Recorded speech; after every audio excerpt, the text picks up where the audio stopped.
So the great point about the engineering program here at the middle school is that we follow the Project Lead the Way core curriculum, the Gateway curriculum, and this curriculum sets our students up for success to continue engineering in the high school. So what we do in Gateway is set a foundational skill set for the students. So in 6th grade, they start off in design modeling, where they learn about spatial visualization, orthographic drawing, isometric drawing, multi-view drawing. So they basically take a project from drawing a 2D sketch and creating a 3D prototype or model. Students are building hands-on, but also with 3D modeling software like Tinkercad and SketchUp to design solutions to real-world problems. In 7th grade, we then expanded the curriculum last year to provide students with a computer science background along with a mechanical engineering background. So in 7th grade, the students will be taking 4 different curriculums with 4 different teachers, and they rotate through each quarter. And in the curriculums, in computer science for innovators and makers, for example, they're using microprocessors that are just mini computers, and they're learning how to code those little computers and create physical devices that will move. They then take the coding that they learned in 7th grade and the design and modeling skills they learned throughout 6th and 7th grade and take that into 8th grade for automation and robotics, where they learn about gear trains, where they learn about gear ratios, and they learn about how mechanisms are actually constructed to complete a task. Rye Middle School students throughout grades 6th, 7th, and 8th can expect to learn skills about problem solving, critical thinking, working in teams, presentation skills, and what we feel is the most important skill is the ability to fail and recognize that that's okay. That's part of our engineering design process. No one's invented anything that works perfectly the first time, so we really want that to be a big lesson for our students to know. One of the first projects that we do in 6th grade with design modeling is get the students up and moving and working in a group. So this first quick project is called the ankle foot orthosis.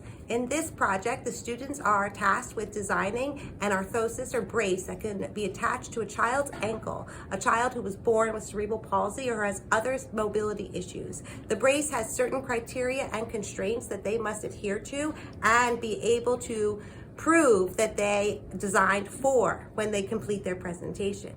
In green architecture, the 7th graders then will take the skills they learned in design modeling, including measurement and drawing, and turn it into an AutoCAD experience. So they are using the same software that professionals are using in architecture and engineering offices, and use that software to design and create a home, a container home.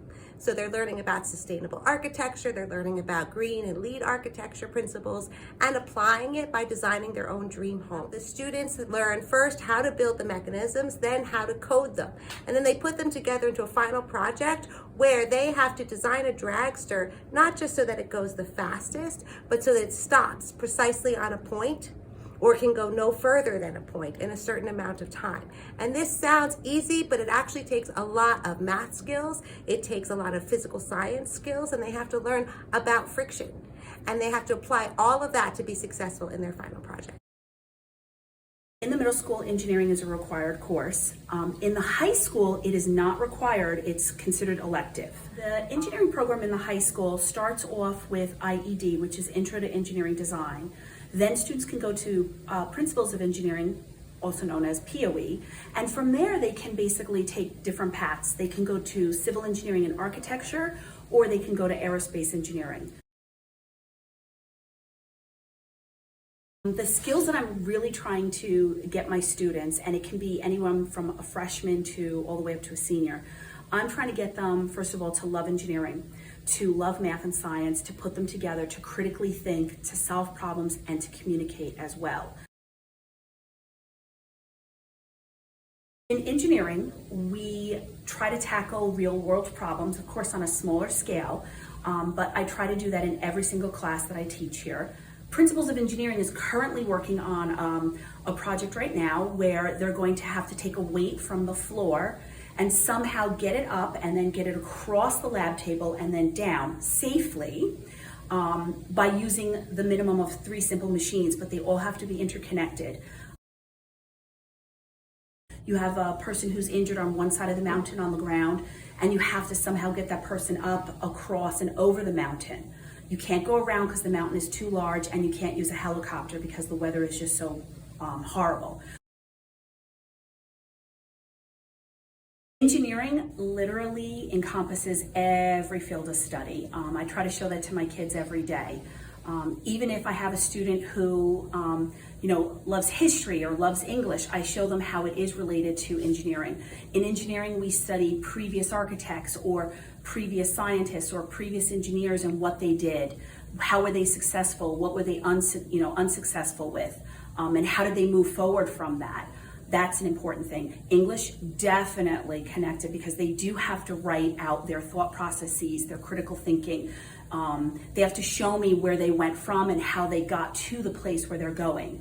And they have to use proper English. They have to learn how to communicate, because a good engineer would be nothing without communication.